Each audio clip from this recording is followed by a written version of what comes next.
नमस्कार, मैं हूँ आचार्य सावी सिंह और आज हम बात करने वाले हैं कि वृश्चिक राशि वालों के लिए जून का महीना क्या कुछ खास लेकर आ रहा है। तो अगर आपकी राशि वृश्चिक राशि है तो आपके भाग्य स्थान पर जुपिटर उच्च के हो रहे हैं, एग्जॉल्टेड हो रहे हैं। और ये जो स्थान माना गया है काल पुरुष की कुंडली में, भाग्य स्थान का नेतृत्व जो है, नवम राशि का नेतृत्व जो है वो देवगुरु बृहस्पति ही करते हैं। यानी कि एक कंफर्टेबल स्पॉट में अपनी सबसे पावरफुल पोजीशन पे देवगुरु बृहस्पति आ रहे हैं, जो कि फेम, लक और फॉर्चून का एक इंडिकेटर ग्रह माने जाते हैं। तो ऐसे में ये महीना आपके लिए डेफिनेटली खास, एक स्पेशल महीना जो है वो साबित हो सकता है। पर आपके इंडिविजुअल हॉरोस्कोप के हिसाब से ये कितना खास है, कितना स्पेशल है, आपके इंडिविजुअल हॉरोस्कोप में क्या ग्रह ट्रांजिट्स चल रहे हैं, वो भी ये डिपेंड करता है कि हर व्यक्ति पर या प्रत्येक व्यक्ति जो एक पर्टिकुलर राशि से गवर्न होता है उसके ऊपर इन ग्रहों का, इन ट्रांजिट्स का कितना पॉजिटिव इम्पैक्ट पड़ता है। तो आज हम ये बात करेंगे कि वृश्चिक राशि वालों के लिए खास करके जुपिटर का ट्रांजिट, मंगल का ट्रांजिट और बाकी अन्य ग्रहों का ट्रांजिट जो है वो आपके लिए कितनी फेवरेबल अपॉर्चुनिटीज जो है वो लेकर आ रहा है।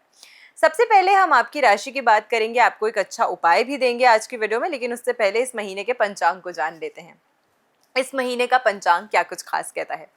इस महीने की अगर हम बात करें तो ज्येष्ठ मास यानी कि अधिक मास का द्वितीय पड़ाव जो है वो 1 जून से लेके 29 जून तक रहने वाला है। 29 जून को फाइनली ज्येष्ठ मास का अधिक मास जो है वो समाप्त हो जाएगा, जब ज्येष्ठ शुक्ल पूर्णिमा जो है वो मनाई जाएगी। लेकिन इन सभी दिनों के बीच में 11 जून की अगर हम बात करते हैं तो उस दिन पुरुषोत्तम एकादशी का व्रत होगा। 24 जून की अगर हम बात करते हैं तो गंगा दशहरा का पर्व मनाया जाएगा और 25 जून को निर्जला एकादशी का व्रत रखा जाएगा। इन सभी चीजों के साथ अब हम आपकी राशि की इंडिविजुअल बात करते हैं कि वृश्चिक राशि वालों के लिए ये महीना जून का क्या कुछ खास लेकर आ रहा है।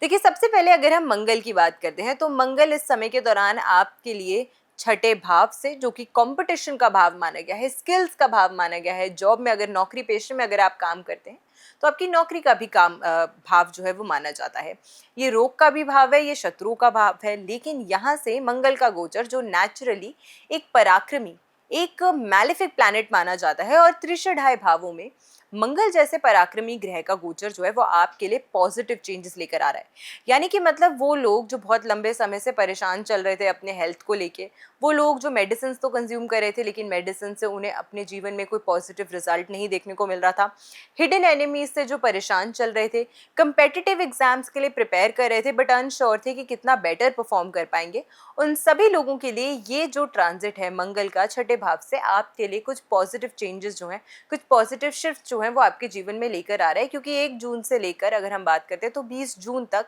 मंगल जो है आपके छठे भाव में ही गोचर करने वाला है। और उसके बाद यहाँ से ट्रांजिट करके मंगल ग्रह जो है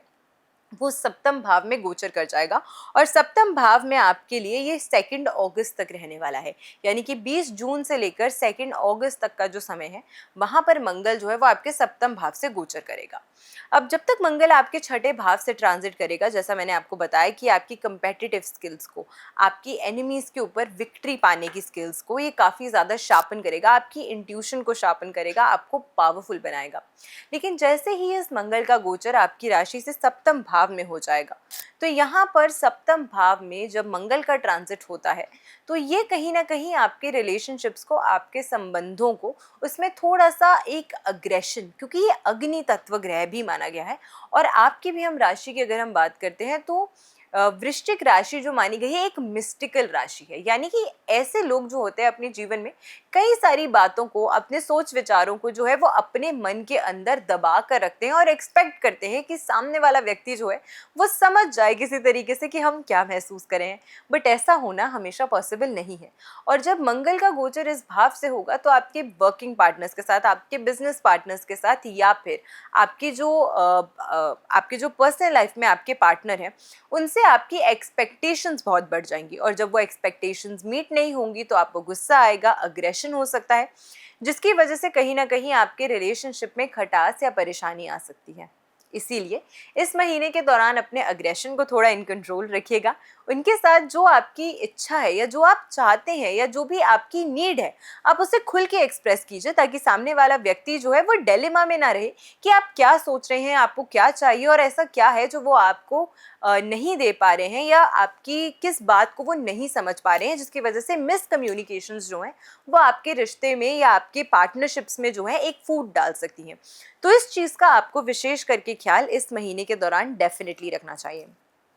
मूविंग फर्दर अगर हम बात करते हैं तो इस महीने के दौरान आपके लिए कहीं ना कहीं वो लोग जो किसी नए पार्टनर की तलाश में थे, या अगर आप अपने लिए किसी पार्टनर को डिसाइड कर रहे थे फॉर मैरिज, तो ऐसे में आप देखेंगे कि ये महीना आपके रिलेशनशिप्स में क्लैरिटी लेकर आने वाला है, यानी कि आर्या पार। क्या ये आपके लिए सही है या क्या आपके लिए गलत है, क्या आपकी इनकी कंपैटिबिलिटी बनती है या नहीं बनती है, कहीं आप कम के लिए सेटल तो नहीं कर रहे हैं, ऐसे अगर अनगिनत थॉट्स आपके दिमाग में चल रहे थे, तो ये महीना आपकी क्लैरिटी के लिए बहुत ही ज़्यादा इम्पोर्टेंट साबित होने वाला है। साथ के साथ इस महीने के दौरान अगर हम बात करते हैं तो ये महीना आपके लिए करियर के लिहाज से आपको काफ़ी ज़्यादा एक वर्कलोड आप पे लेकर आ सकता है, एक प्रेशर बना सकता है, लेकिन प्रेशर के अंदर आप और चमकेंगे क्योंकि ये आपको उतना ही ज़्यादा प्रोडक्टिव भी बनाएगा। तो वैसे भी आपको अपना टाइम जो है, अपना समय जो है वो वेस्ट करना पसंद नहीं होता, और इस महीने क्योंकि आपके पास इतनी सारी चीज़ें रहेंगी करने के लिए, तो अंडर प्रेशर भी आप काफ़ी अच्छा परफॉर्म कर पाएंगे, और विशेष करके इसीलिए क्योंकि छठे भाव से मंगल का गोचर हो रहा है। तो इस समय के दौरान हार्डवर्क से, परसिस्टेंस से और कंटिन्यूस पेशेंस से आप देखेंगे कि आपका जो करियर है उसके ग्राफ को आप उसमें ऊंचाइयां हासिल करते हुए खुद को डेफिनेटली देखने वाले हैं। अगर हम यहाँ पे बात करें इन्वेस्टमेंट्स की, शेयर मार्केट की, पैसा निवेश करने की, तो लॉन्ग टर्म इन्वेस्टमेंट से काफ़ी अच्छे गेन्स होते हुए नजर आते हैं। प्रॉपर्टी में, शेयर मार्केट में, रियल एस्टेट में, लॉन्ग टर्म की चीज़ों में पैसा अगर लगाएंगे तो काफ़ी ज़्यादा फ्रूटफुल आपको रिजल्ट्स जो है उसके डेफिनेटली देखने को मिल सकते हैं। जो लोग इस महीने के दौरान ट्रैवलिंग के लिए सोच रहे हैं, यात्रा पर जाने को सोच रहे हैं, तो विदेश यात्रा के योग जो है वो आपकी कुंडली में आपकी राशि अनुसार काफ़ी प्रबल बनते हुए इस महीने के दौरान नजर आते हैं। वहीं अगर हम बात करते हैं इस महीने के दौरान कि आपकी राशि से भाग्य स्थान पर नवम भाव जो माना गया है ये स्पिरिचुअल इंक्लिनेशन का भाव भी है। नवम भाव लर्निंग का भी क्षेत्र माना गया है। नवम भाव रिसर्च का भाव भी माना गया है। जो लॉ की फील्ड में काम करते हैं, साइंस की फील्ड में रिसर्च करते हैं, ऑकल्ट की फील्ड में काम करते हैं, या किसी भी ऐसी फील्ड में आप जॉब करते हैं या काम करते हैं, या उसमें आपका इंटरेस्ट है या आप उसमें पढ़ाई कर रहे हैं जहाँ पे रिसर्च के क्षेत्र को काफ़ी ज़्यादा इंपॉर्टेंस या प्राथमिकता दी जाती है, तो ऐसे में ये महीना आपकी रिसर्च के लिए, आपके उस कार्य को और ज़्यादा या आपकी स्किल सेट में और फिनेस और फाइन लाने के लिए और अच्छी क्वालिटी लाने के लिए ये जो समय है वो आपके लिए काफ़ी इंपॉर्टेंट हो सकता है। जो ट्रैवल करना चाहते हैं फॉर वर्क, जो ट्रैवल करना चाहते हैं फॉर अ न्यू एक्सपीरियंस, या जो लोग ट्रैवल करना चाहते हैं for a new opportunity in their life, उन सभी लोगों के लिए ये समय जो है वो काफ़ी पॉजिटिव नज़र आता है। हायर एजुकेशन की अगर हम बात करते हैं तो अगेन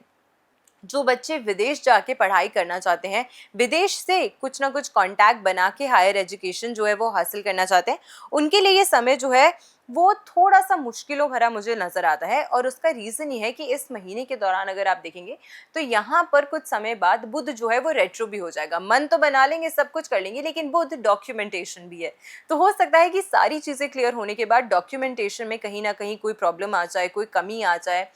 या कोई ऐसी प्रॉब्लम आ जाए एंड मोमेंट पे जो कि आपकी दशा आपकी कुंडली में सपोर्टिव ना हो, जिसकी वजह से हो सकता है कि काम बनते बनते जो है वो बिगड़ जाए या डिलेस में आ जाए, तो कुछ मुश्किलों का सामना जो है वो आपको करना पड़ सकता है। तो इस चीज़ का आपको खास करके ख्याल रखना है। ओवरऑल ये महीने की अगर हम बात करते हैं तो आपकी एनर्जी आपके रिलेशनशिप्स की बैलेंसिंग के लिए इंपॉर्टेंट है, आपके जीवन में जो न्यू अपॉर्चुनिटीज़ आ रही हैं उन्हें ग्रास्प करने के लिए इंपॉर्टेंट है, अपनी ईगो को थोड़ा सा इन चेक रखने के लिए इंपॉर्टेंट है, और साथ के साथ में लाइफ में जो डिलेज हो रहे हैं या जो परेशानियाँ आ रही हैं उनसे ओवरकम करने के लिए एक छोटी सी रेमेडी आपको इस महीने के दौरान कौन सी करनी चाहिए उसकी भी हम बात कर लेते हैं। अगर इस महीने के दौरान आप अपने लिए एक सिट्रीन और साथ के साथ में ग्रीन एवेंचुरीन का कॉम्बिनेशन ब्रेसलेट जो है वो अगर पहनते हैं या फिर अगर आप उनके टम्बल स्टोन्स अपने पास रखते हैं तो उससे आपकी ओवरऑल एनर्जी जो है वो काफ़ी पॉजिटिव होगी और उसमें आपको एक पॉजिटिव शिफ्ट जो है वो डेफिनेटली देखने को मिलेगा। तो मैं आशा करती हूँ कि आज की वीडियो जो है वो आपको पसंद आई होगी। अगली वीडियो जिसकी हम बात करने वाले हैं वो धनु राशि के लिए ये महीना कैसा रहने वाला है। तब तक आज की वीडियो को अपने फ्रेंड्स एंड फैमिली के साथ शेयर करना बिल्कुल मत भूलिएगा और अगली वीडियो में हमारा इंतजार कीजिएगा। नमस्कार, जय माता दी।